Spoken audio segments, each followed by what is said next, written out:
Hanggang sa huli, hanggat hindi ako nila mapapatay, lalaban tayo.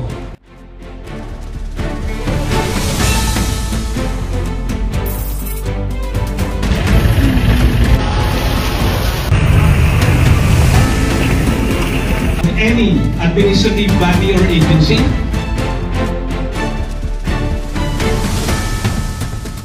siya ay membro ng ALPA. Ngayon, yan si General Estomo. Isa yan na nag-udyok kay Mr. Atong Ang na, boss, patayin mo na si Dundon Patilungan para matapos na yung problema mo na yan.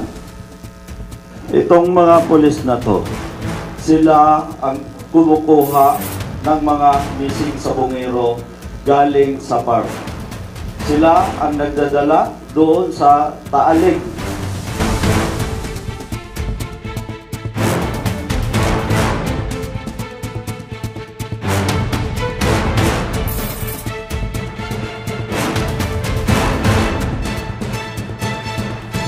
Pag ang pinag-usapan dito, pamilya, wala akong katatakutan sa kanila. Kung alam mo lang sa buong pamilya ko, papatay niya. Lahat ng may kinalaman sa pagkawala ng aming mga pamilya, sana makarma din kayo. Nasa ng konsensya nyo, tignan nyo. Ako, tignan nyo.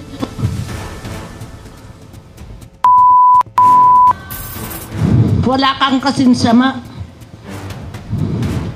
Magsisinungaling ka? Aminin mo na. Ikaw may-ari ng sabungan. May puso pa ba kayo? Hindi nyo ba nakikita ang mga katayuan namin para ganituhin nyo kami? Napakasama nyo, Mr. Atong Ang. At ng inyong mga kasabwat. Wala kayong kasing sama. Nasaan ang katarungan? Ito na ang regalo sa akin. Yung makita na ang aking anak. Sana magkaroon na talaga ng hustisya. Masakit sa isang magulang ang ganitong ginagawa ng mga taong mga may pera. Binibili ang tao. Una, pasalamat ako sa Panginoon na hanggang ngayon, buhay pa ako. Salamat sa mga kamag-anak na nandito ngayon, lalo na sa social media, sa ating mahal na Pangulo, sa SOJ, Crispin Remulla, sir, sa ating PNP chief, na siya ang nagpalakas loob para ako lumantad.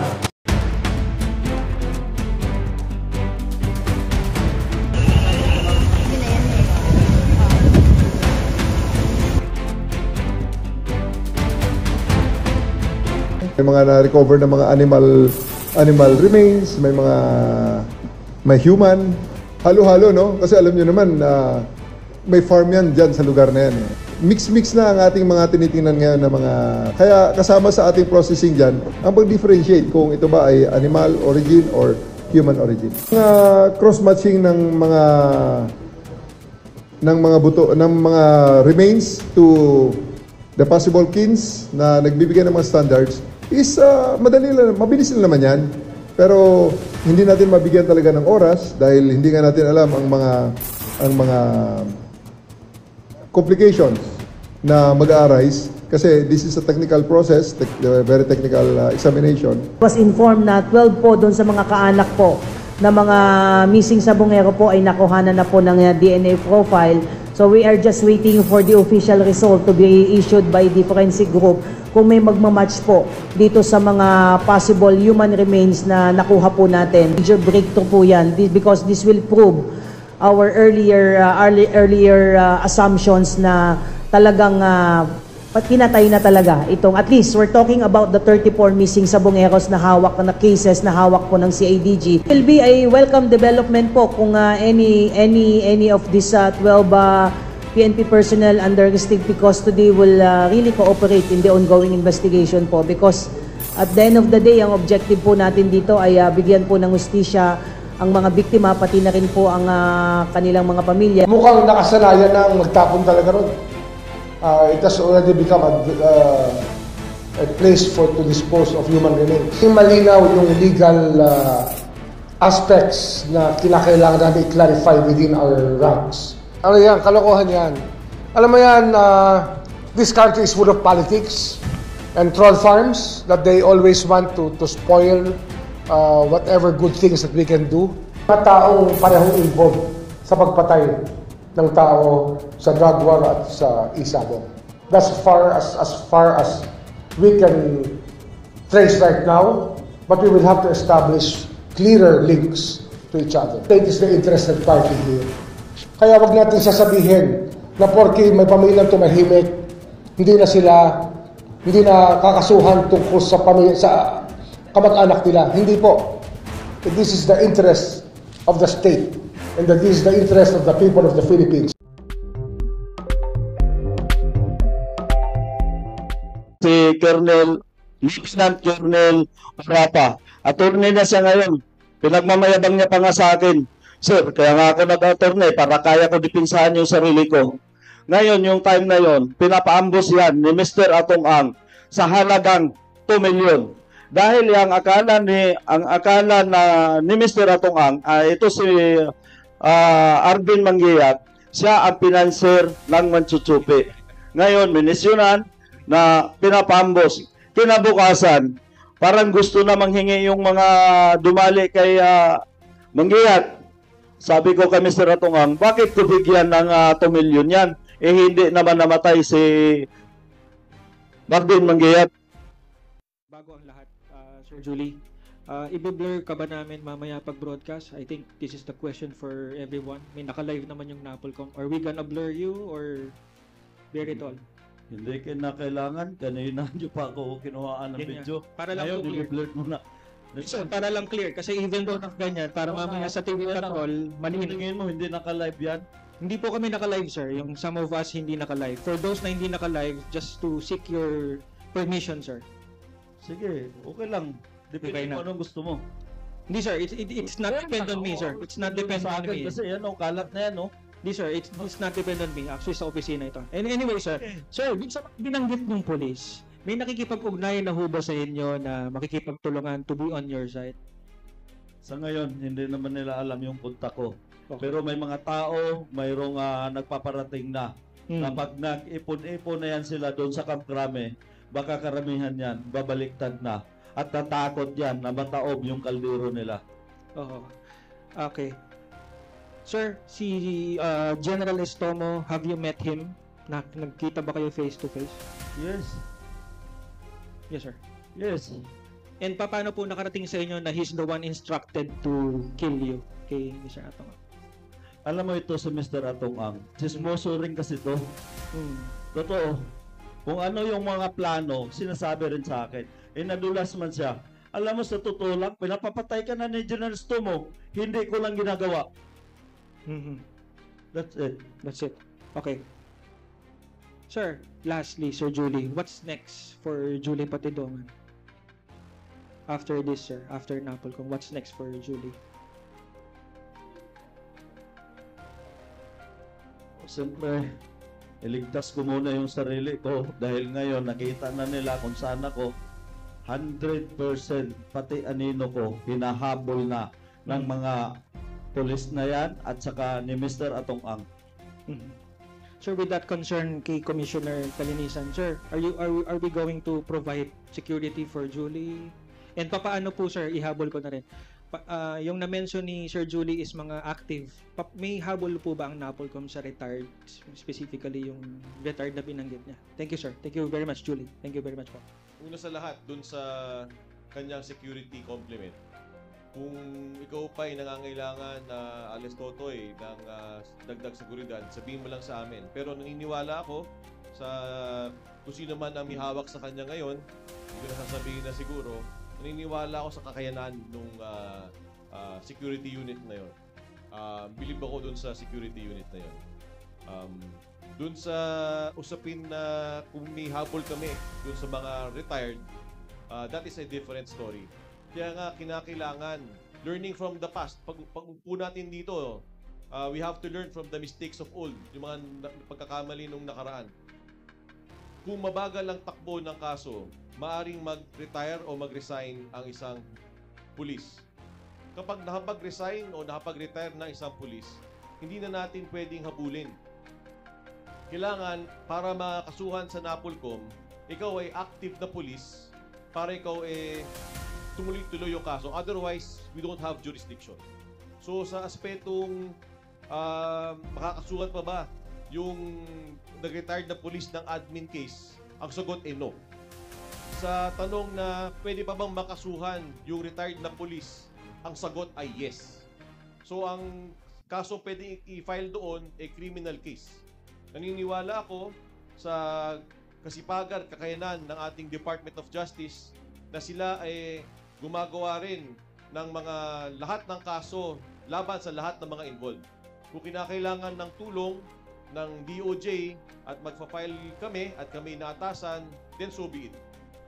Pero again, uulitin ko, tuloy ang investigasyon ng National Police Commission.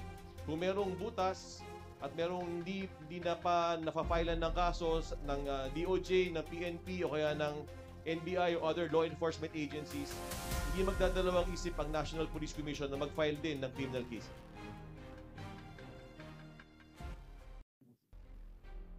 Thank you, Sir Vice Chair Kalinisan. Before we proceed to our next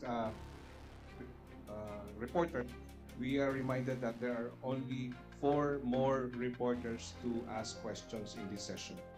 Our next reporter or media is Mr. Jairo Boliedo of Rappler. Hello po, good afternoon. For Totoy, sir, to confirm lang, yung sinasabi niyo po na Estomo is si retired Lieutenant General Jonel Estomo, sir? Yes, sir. Okay. May question, sir. Nabanggit niyo po yung pangalan po ng mga polis po na sinampahan niyo po ng reklamong administratibo. Paano po naisip ng Alpha Group o kung sino man po na involved dito sa pagkawala na itap itong mga polis na to? Saan nila nakuha yung idea at paano yung naging communication from the beginning po? Una niyan, pinakilala nga yan sa akin. Si Colonel, Major pa yan noon, si Urapa. Pinakilala sa akin na ni Colonel Malinaw. Dahil yan si Colonel Malinaw, kaibigan yan ni Engineer Celso Salazar. Close yan sila. Doon nagsimula ang lahat ng mga pangyayari. Just last follow up on you, sir. Bukod po sa sabong, sir, meron ba silang parang allegedly illegal activities prior to the sabong na involved sila? Kaya nagka-idea na ipakilala po sa inyo? Kasi sila yung tagaligpit sa war on drug noon. That's it. Okay.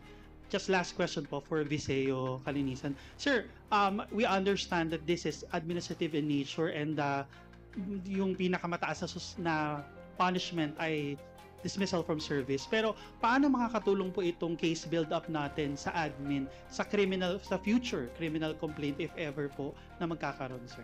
Thank you. Lahat ng makalap naming ebidensya ay maaari din gamitin ng iba pang forum. So kung ito ay gustong gamitin ng Department of Justice, then so be it. So at least nagsisimula na ang proseso ng hustisya dito. Kahit admin case lang ito, umuusad na. At makikita na rin natin, magkakaroon tayo ng determination kung involved ba o hindi ang mga pulis na ito. Ayaw man natin pag-usapan, even yung hindi mga pulis, mapag-uusapan dito kasi hindi naman, they were not working in silos.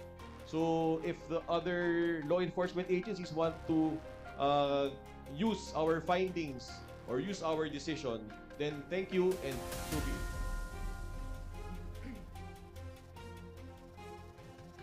Thank you very much, Mr. Jairo Boliedo.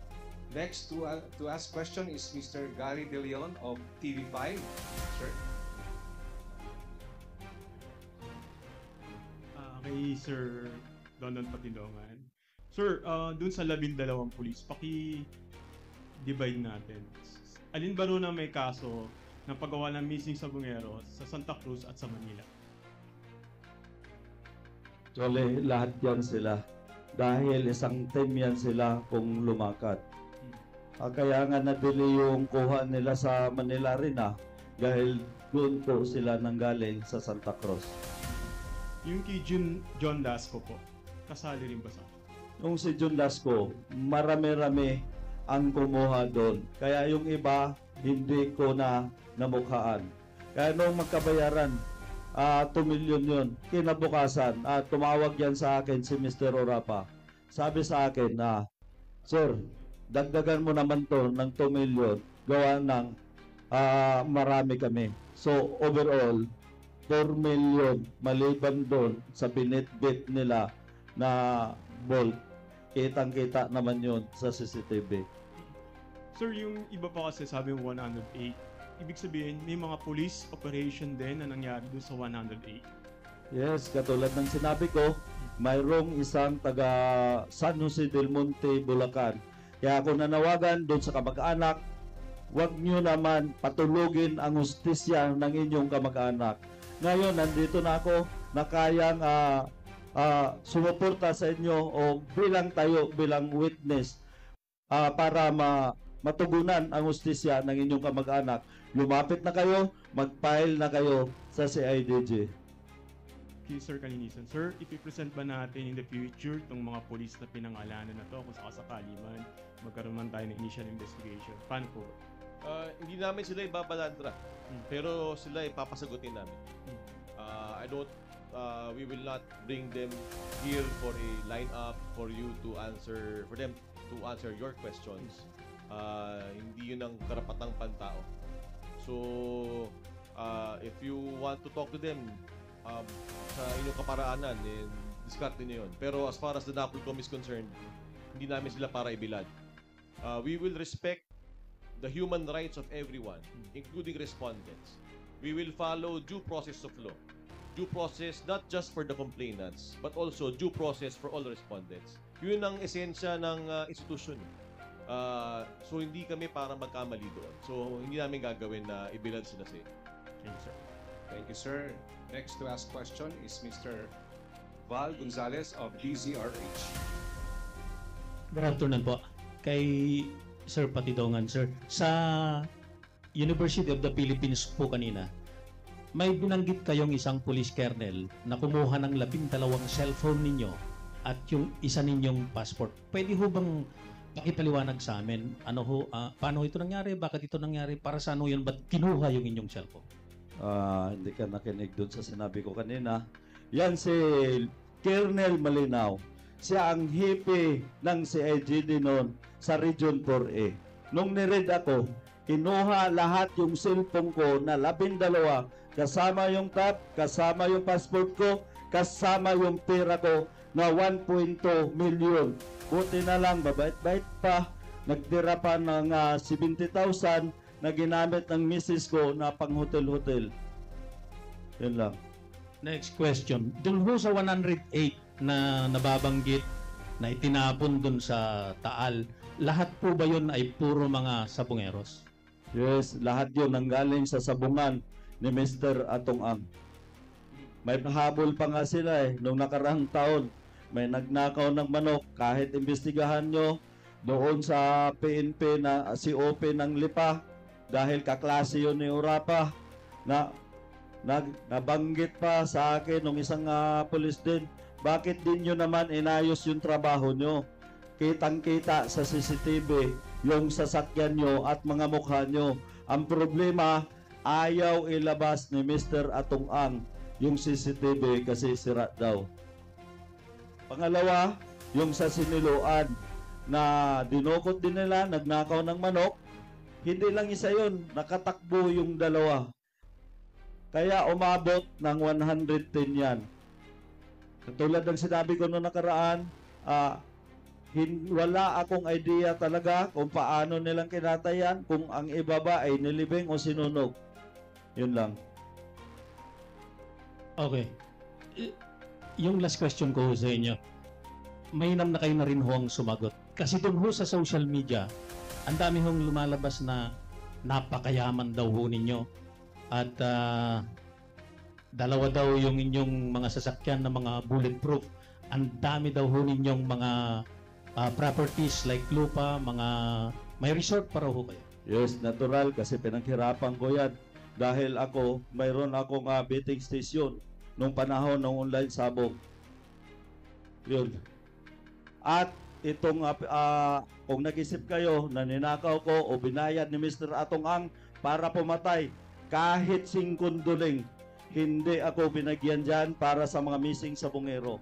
Alam ng mga tao, ng mga sabongero, na ako ang may-ari ng betting station sa lahat ng sabungan yan. At alam ng Panginoon yan na walang halong, wala siyang binigay na para pumatay ng tao para bayaran ako.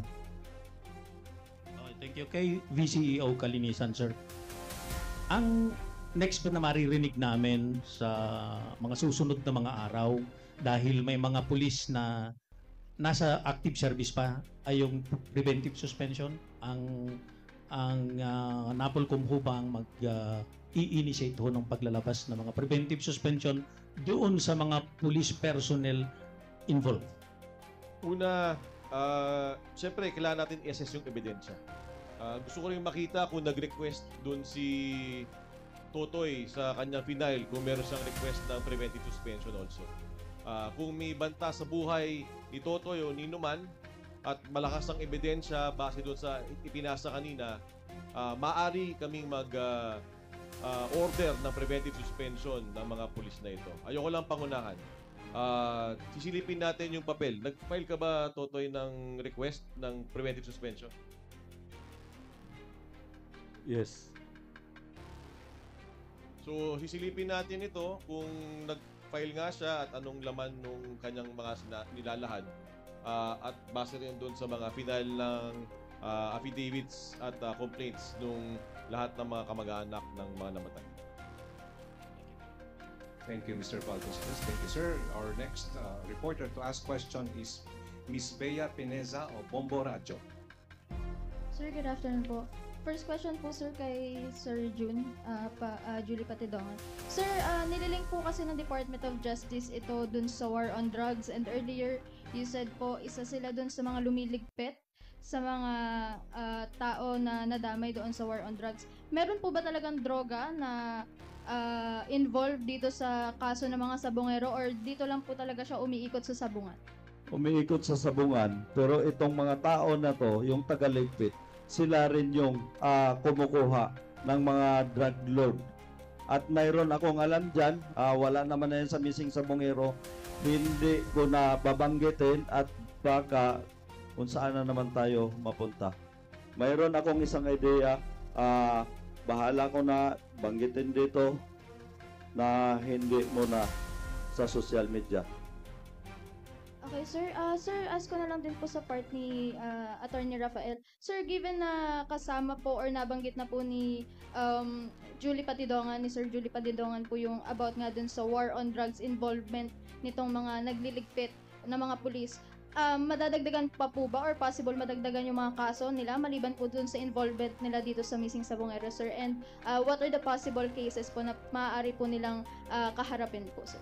Ngayon ko lang narinig yung sa war on drugs. Nabanggit yata yan ni DOJ Secretary dati. Pero ngayon ko lang narinig mismo kay alias Totoy.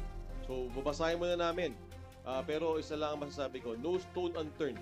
Kung anong nakalagay doon, so be it. Kung ano ang ebidensyang lumabas, so be it. Kung lumabas sa investigasyon namin, so be it. Pero due process will be done. Hindi tayo magbabara-bara. Pakikinggan natin ang panig ng lahat. Thank you so much, Mr. Kalinisan. Next to ask question is Mr. Mike Guyago of DZXL. Good afternoon.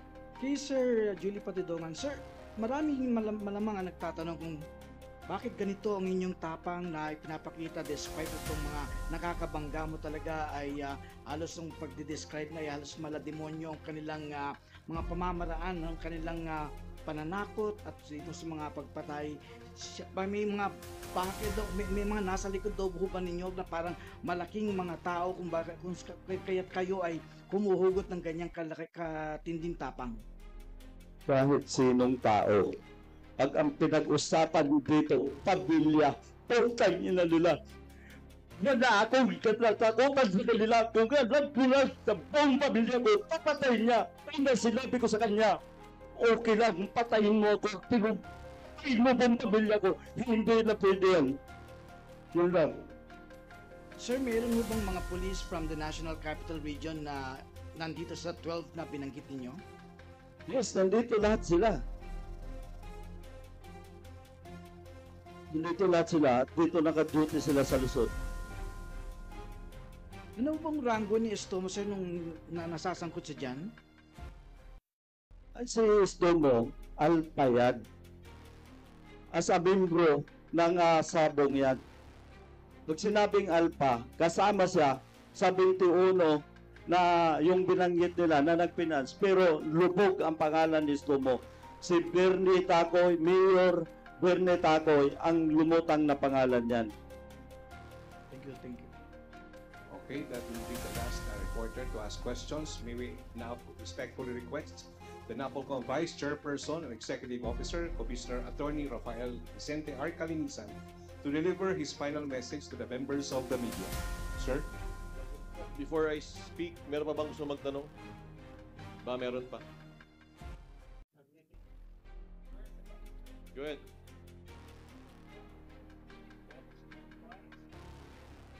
Going once, going twice. Meron pa tayong pahabol. Sir? Okay, go. Yes, hi, good afternoon. Dano Tingkongko, GMA Integrated News. Sir, just for clarification and for record purposes, sa hanay ng mga pamilya, ilan yung may formal na final na complaint affidavit? Just for record. Hindi ko pa ako nakikita. Wala pa. Hindi, ilan? Wala pa ako ng idea kung ilan, kung ano mga pangalan. First Alright. time to see all of them. First Okay. time. And also, kung meron pong kamag-anak ko na merong gusto kong sabihin o may ibigay na mensahe para sa publiko. Thank you.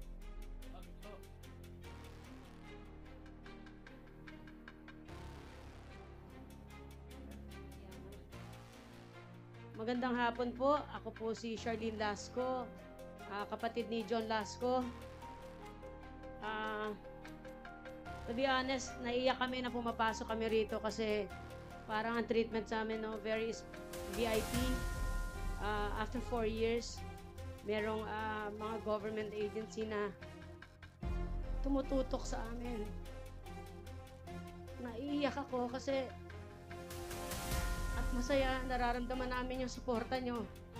Sana lahat kayo huwag bibitiw. Kasi talagang malaking bagay itong siniwalat ni Don Don. At maraming nadadamay. Ngayon, kami, sa part namin, nandito kami palagi para sumuporta sa inyong lahat.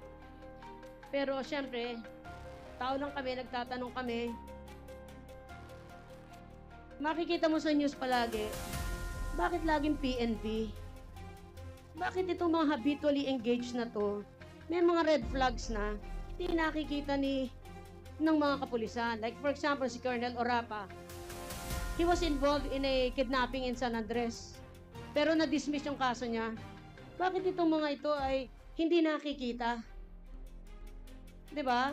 So, sana ang suggestion namin sa mga kapulisan at sa NAPOLCOM also na magpasa ng batas o ruling na pag nakita niyo yung pulis na may ganun pong kaso na, dapat nababantayan na. Kasi kamukha nito, no? Naghahasik pa ng lagim eh. Ang dami pang tinatamaan dito. So, kami, syempre, parang ang tingin po namin dito, pag hindi naasikaso, syempre, sumasama ang loob. Pero, like what I've said, sana ma-review nyo yung mga files nitong mga kapulisan. Kasi, hindi kami naniniwala na 20 lang to, 15, 30. Marami to eh. Kasi, magmula doon sa investigation namin 4 years ago hanggang ngayon, talagang may mga nag-feedback pa sa mga mastermind, may ganito. So, para sa amin, may sistema po ito eh. So, talagang you have to take a look into it. Isang malaki po itong sistema na kumakain sa PNP. minsan, pagka sinabing PNP, napapaano ka na eh. Parang pulis na naman. Makita mo sa social media, pulis na naman. Ano kaya ang pwedeng gawin ni Gerald Torre at saka ng Napolcom para naman makabawi po? Bukod dito,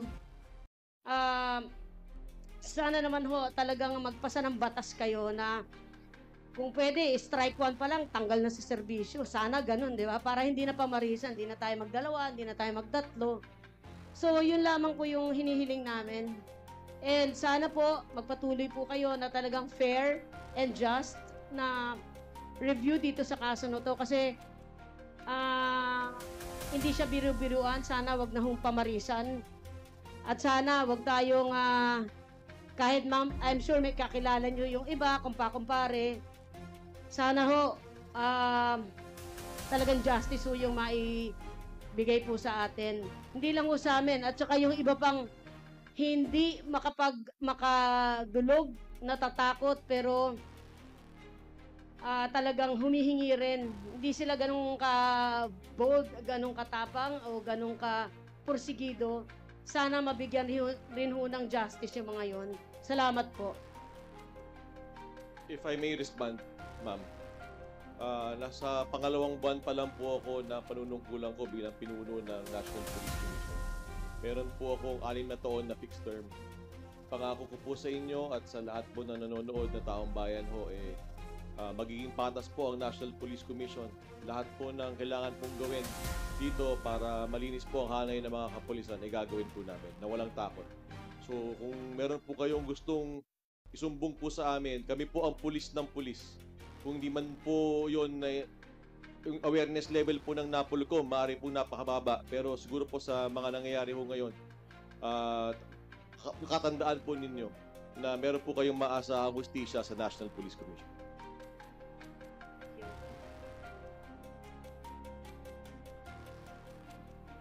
That being said, may questions pa bang iba? Kung wala na, papasalamat ako sa inyong lahat. Don, salamat sa inyong lahat. Maraming salamat sa inyong tiwala sa National Police Commission. Lahat ng tao dito sa Napolcom ay naniniwala sa hustisya. Mula ng pag-upurin natin, naniniwala rin tayo sa swift justice. So, gagawin natin ang lahat to uncover the truth. Huwag kayong mag-alala. Gagawin natin ang ating makakaya. Sa lahat ng respondents din dito, huwag kayo rin mag-alala. Kung kayo inosente, aabsueldohin namin kayo. Pero kung kayo nagkasala dito, wala tayong pag-uusapan. Magiging patas ang proseso ng Napolcom. We will hear you out. Pero at the end, justice will prevail. Maraming salamat po.